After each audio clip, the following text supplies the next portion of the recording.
Hola, mi nombre es Felipe Casen, soy investigador y profesor del Instituto de Estudios Avanzados y quiero comenzar por agradecer esta invitación a hablar, a discutir en torno a la relación entre los medios, los soportes, las tecnologías, que son elementos de bastante interés para mí en los últimos años y que han implicado un acercamiento desde distintos espacios, desde distintas perspectivas. Una de ellas, y de la cual voy a hablar hoy, es la pregunta por el estatus o cómo podemos considerar los medios y su funcionamiento cuando estamos hablando de obras literarias, visuales o también de otras disciplinas que a primera vista están vacías, que no tienen contenido. Ese ha sido el propósito de un proyecto de investigación que se llamó Poéticas Negativas, que realizamos con un equipo formado por Marcela Labraña, Megumi Andrade, Jimena Castro y Valentina Bulo, con quienes además organizamos un equipo de trabajo que se llama La Oficina de la Nada, en el cual seguimos trabajando también con Ricardo Luna. Y dentro de ese proyecto Fondesit que hicimos entre el 2016 y el 2019, estuvimos investigando sobre muchas obras eh, que de alguna manera podría decirse que referían la nada o intentaban materializar la nada o incluso provocar un efecto similar al que tendría la nada. Para este proyecto intentamos desarrollar una perspectiva muy comparatista porque trabajamos con obras tanto del ámbito de la literatura y de las artes visuales principalmente, o de géneros que podríamos situar en un lugar mixto como el arte conceptual, los libros de artistas, la poesía visual, etcétera, o los mapas, etcétera. Y, pero además trabajamos obras pertenecientes a contextos culturales muy diversos, tanto de Europa, Estados Unidos, Latinoamérica, Chile, y además, si bien el foco estuvo generalmente en obras bastante contemporáneas de los últimos 50 o 70 años, igual también nos interesó mucho establecer relaciones con obras y con reflexiones de otra época, ya fuera del barroco, del renacimiento, la Edad Media o la antigüedad incluso, especialmente en una línea filosófica, teológica que nos interesaba mucho en el ámbito del pensamiento y de las religiones, que tiene que ver con la negatividad, lo que usualmente se llama teología negativa y que se puede relacionar o vincular también con tendencias parecidas en el budismo zen, por ejemplo, en el hinduismo, etc. Así que, como pueden ver, era un proyecto muy ambicioso, muy grande, en el que estuvimos trabajando esos años. Y luego, en los últimos años, surgió la oportunidad, en mi caso en particular, de poder convertir mi parte de estas investigaciones en eh, un libro que va a aparecer ahora muy prontamente, que se llama precisamente La Oficina de la Nada, y el subtítulo es Poéticas Negativas Contemporáneas. Este libro va a aparecer a fines de abril. Y en este libro está recogida mi parte de la investigación y algunas de sus proyecciones eh, a través de una metodología nuevamente bastante abarcadora, bastante comparatista, porque cada capítulo está pensado a partir de una determinada modalidad o un determinado soporte o una tendencia específica en la que se podía reconocer este surgimiento de la nada. Y por eso hay, por ejemplo, capítulos dedicados a obras que son cajas vacías, otros capítulos dedicados a libros con las páginas en blanco, otros a libros, perdón, a hojas de papel vacías, etc. Y de esa manera pude desarrollar además esta mirada comparatista, situando, como les decía, elementos surgidos en contextos muy distintos, en tradiciones, en prácticas extremadamente diversas, pero que permitían, a través de su reunión, a través de su conjunción, establecer reflexiones que creía que podían iluminar mejor aquello que quería mostrar. El, la reflexión sobre los medios o lo medial ha sido una reflexión que personalmente he desarrollado de manera puntual y no tan, quizá no tan, tan en profundidad, ¿no es cierto? Y eso tiene que ver con una, no sé si virtud o defecto, pero con una característica propia de mi trabajo que se nota también en este libro, que es que en general siempre mi mirada se va como un imán, ¿no es cierto?, a las obras que me interesa estudiar y muchas veces a las condiciones en las que se desarrollaron esas obras y particularmente eso me interesa mucho, ¿no es cierto?, tanto la recepción que hayan tenido como las reflexiones de los propios autores. Y suelo trabajar así, primero acercarme a las obras y después, posteriormente, trato de, en la medida que lo vaya necesitando, elaborar reflexiones teóricas de un carácter más amplio. Eh, no soy alguien que reflexiona como en términos generales, en términos amplios, sobre los medios, por ejemplo, o sobre otras dimensiones más filosóficas o estéticas, o conceptos que uno podría desarrollar de manera más compleja. Siempre mi punto de partida es al revés. Sin embargo, es evidente que cuando uno trabaja una gran cantidad de obras de una misma característica, pero tan diversas a la vez, es evidente que uno no puede obviar que surjan conceptualizaciones más amplias, más complejas, ¿no es cierto? Al momento en que se comienzan a producir o comienzan a cuajar algunas miradas más amplias. Y a partir de ahí entonces voy a mostrar ahora un poco de las reflexiones que pude hacer en este trabajo a partir de lo que podríamos pensar como los medios en general. Y para eso fue clave uno de los libros que, que en mi investigación fue central, que es un libro de Craig Dworkin, un crítico y poeta norteamericano, muy vinculado a la escritura conceptual, cuyo libro se titula precisamente No Medium, o sea, no medio, ausencia de medio. Y su libro, de alguna manera, es como el principal antecedente de mi propia investigación, o más bien yo quisiera que mi investigación pudiera ponerse un poco a la fila modestamente del gran trabajo que hizo él, porque él también trabaja con una serie de obras vacías, silenciosas, borradas, repetidas, hasta su disolución, etc. Y él precisamente juega con esta definición de medio, en la que uno podría pensar que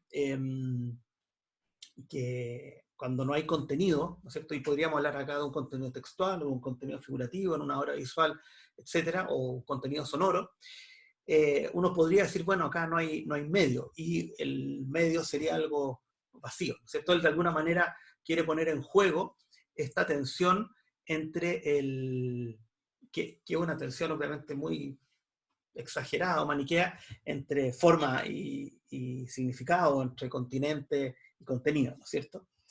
Y antes de leer lo que él dice, quería mencionar cuáles eran al menos los primeros puntos de partida con que nosotros estábamos trabajando cuando nos enfrentábamos a obras similares a las de Dworkin.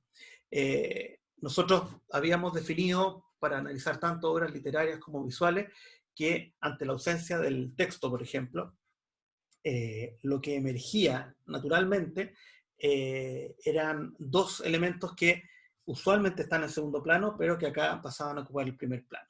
El primero eran los paratextos. Si tenemos un ejemplo básico, por ejemplo, el de un libro que tiene sus páginas interiores en blanco, bueno, de todos modos tenemos usualmente un título, un nombre de autor, a veces hay un prólogo, a veces aparecen críticas de la prensa, como ocurre en un ejemplo clásico en el ámbito chileno, que es la inteligencia militar.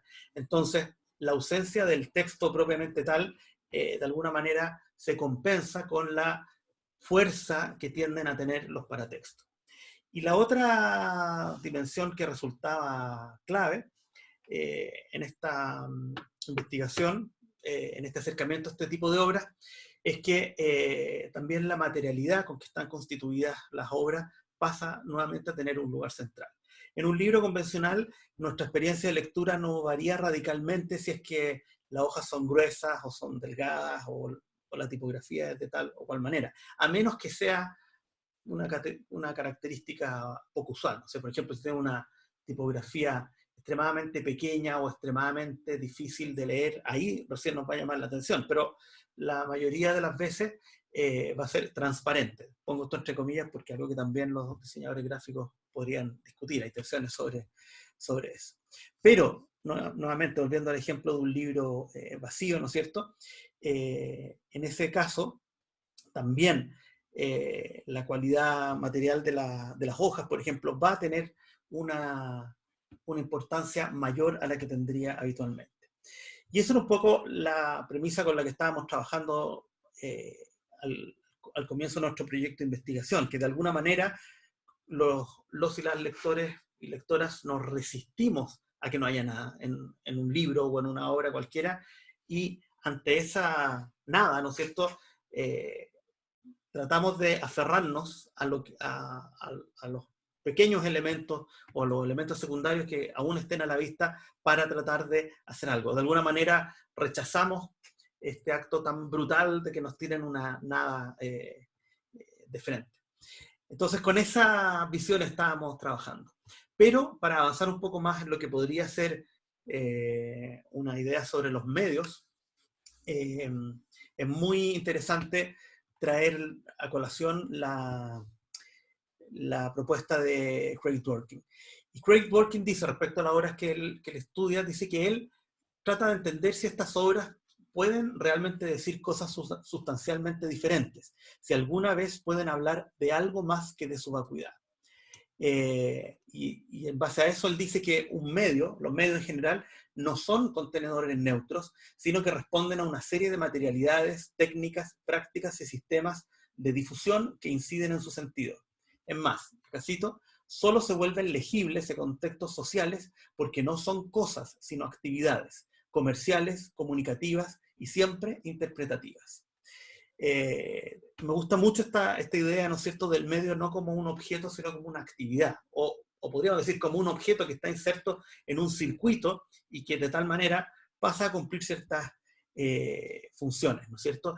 E incluso cuando ese contenedor esté vacío, el mismo hecho de formar parte de esa cadena de sentidos, de producciones, de interpretaciones, lo determina, ¿ya? Y ahí podríamos decir, el mismo hecho de que actúe como una falla o que no responda a una expectativa, le da también un efecto especial. Y de hecho, gran parte de las obras que estudio en mi libro tienen que ver con eso, con la decepción de las expectativas. Un ejemplo que es bien interesante de los que estudio en el libro es un libro invisible. Tengo un capítulo dedicado a los libros invisibles. Me encontré unos 4 o 5 ejemplos que son muy interesantes de esta manera de escribir libros, ¿no es cierto? Y el primero que encontré es este de Elizabeth Tonard. No se los puedo mostrar porque es un libro invisible, por supuesto, pero es un libro que, a pesar de ello, tiene título, tiene nombre de su autora, tiene un año de publicación, tiene todos los elementos pertinentes y además es un libro que se puede comprar. Yo, de hecho, compré uno, voy a mostrar acá el certificado que acredita que compré este libro. Acá está. Y lo compré a €1 ya hace algunos años, y tengo este certificado, lo compré a través de eBay, que demuestra que yo compré ese libro. Annette Gilbert, que es otra estudiosa de estos asuntos con la que hemos compartido mucho, al igual que con Craig Dworkin, y que ha determinado mucho también la mirada que pude desarrollar en este libro. Annette hace un análisis de este libro de Elizabeth Tonard y dice lo siguiente, dice que a pesar de que su existencia solo se revela por una mención en una página web, porque ahí es donde podríamos decir que existe este libro, el libro invisible cuenta con todos los elementos paratextuales propios de cualquier libro, y por ello permite revelar todas las externalidades del proceso de publicación que normalmente permanecen invisibles, aun cuando son siempre responsables de las condiciones operativas y las circunstancias asociadas a su existencia. Es muy interesante esta lectura porque comprueba un poco la hipótesis con la que estábamos trabajando, ¿no es cierto? Cuando desaparece lo que esperábamos que apareciera en un libro, aparece todo aquello que lo hace posible. Y ahora, para ir terminando esta reflexión, que sé que luego se integrará a las de otros amigos y amigas, y volveremos a discutir además, quería comentar otra deriva que ha tenido este trabajo. Pues en mi caso, yo también he tratado de desarrollar, o no sé si he tratado, pero ha ocurrido así, he desarrollado de manera paralela mis investigaciones académicas con algunas investigaciones en el ámbito creativo, y he hecho también de manera paralela a lo que estaba investigando en esta época, mis propias investigaciones, publicaciones de obras que también podrían considerarse vacías. Y les quería mostrar dos, porque muestran también un poco la diversidad de obras que se pueden dar en torno a la nada. La mirada habitual es como, una obra es nada, se acabó, ya no hay nada más que hacer, pero en realidad sigue surgiendo obras sobre nada, algunas buenas, otras malas, y este campo se sigue abriendo. Y la primera obra que les quiero mostrar es técnicamente un libro en blanco. Como les decía, los libros en blanco son una especie de tradición dentro de las obras relativas a la nada, hay muchísimo, y quise hacer mi propio libro en blanco. Para ello lo que hice fue tratar de hacer un documento en el procesador de texto de mi computador, del computador Mac del año 2016. Quise hacer en el programa de texto que se llama Pages, o sea, páginas, el documento más largo que pudiera ser con páginas en blanco, ¿ya? Para eso fui haciendo saltos de página, después cuando tenía varios los tomaba y los iba pegando para hacerlo más rápido, para no hacer, no sé, 1.000.000 de veces, etc. Y fui avanzando con esto, pero claro, cada vez me iba costando más, se iba poniendo un poco más pesado el programa, y en un momento descubrí que ya no lo podía abrir, ¿ya? O sea, en algún momento, sumando y sumando cosas, el programa se me quedaba colgado, incluso tenía que reiniciar el computador, y estaba llegando ya a los límites de las capacidades de este computador, en particular, que un computador que permite hacer muchas cosas muy complejas, pero esta cantidad de vacío ya parecía ser intolerable para el propio programa Pages. ¿Qué es lo que ocurrió? Tuve que detener el proyecto ahí y dejar este documento, Pages, hecho en el programa Pages, así se llama la obra Pages también, dejarlo ahí para que quedara sin saber muy bien qué hacer, ¿ya? Les voy a mostrar acá, de hecho la obra hoy en día es un archivo zip que uno baja, y al abrirlo aparece esto. Aparece el documento pages.pages, que pesa 17 megas, no es tanto, pero si lo pongo acá, por ejemplo,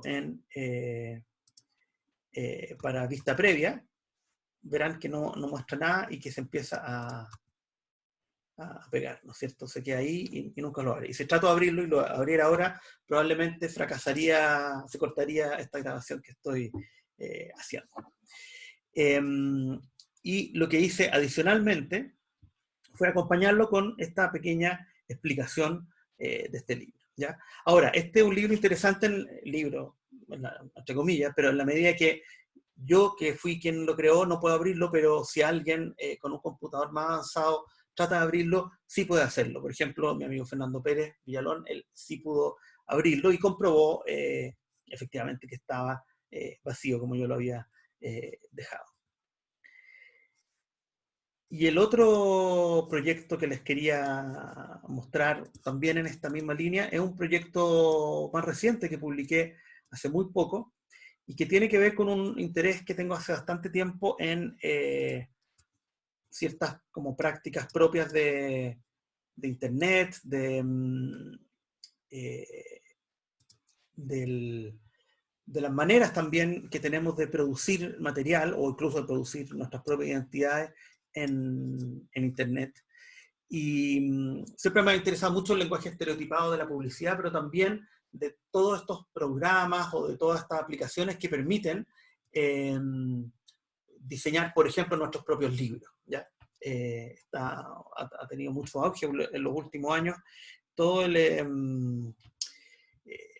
todo el fenómeno de la autopublicación, ¿no es cierto? Hay una serie de plataformas que permiten hacerlo, especialmente con los sistemas de print on demand, y hoy en día hay una producción importante, podríamos decir, la mayoría de carácter totalmente convencional, pero también algunas de carácter más experimental en el ámbito de este tipo de publicaciones. Y yo quise hacer un libro jugando con esta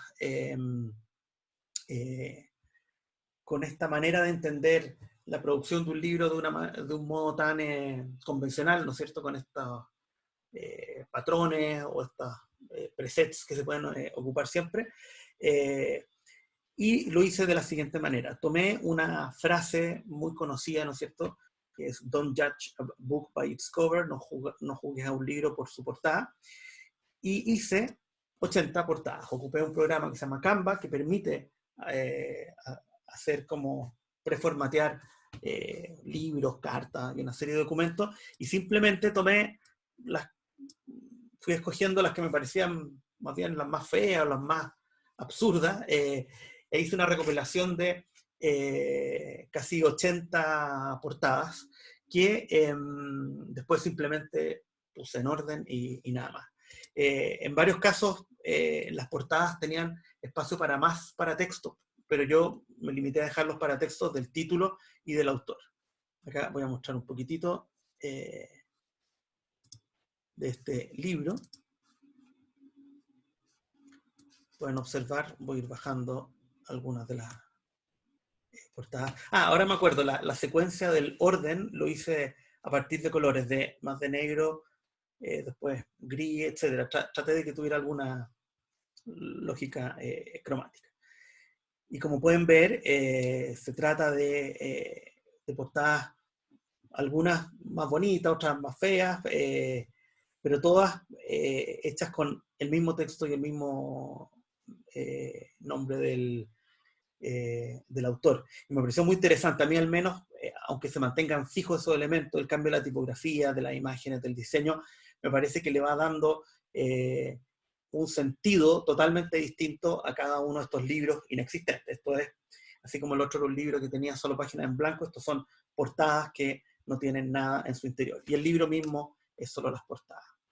Pero en realidad el libro también tiene su propia portada, y la portada, jugando con esta idea de dentro-fuera, lo que quise hacer fue poner el código de la inscripción del ISBN, un paratexto que usualmente va adentro del libro, quise ponerlo como las supuestas portadas. ¿Ya? Entonces acá, la primera y la última página de este libro, que solo existe en formato PDF, son aquellos elementos paratextuales que irían normalmente fuera, y las portadas, que son lo que iría fuera, es lo que está adentro.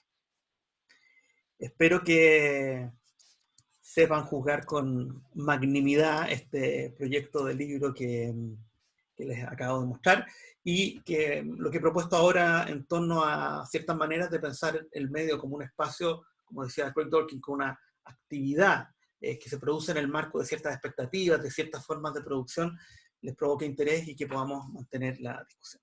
Muchas gracias.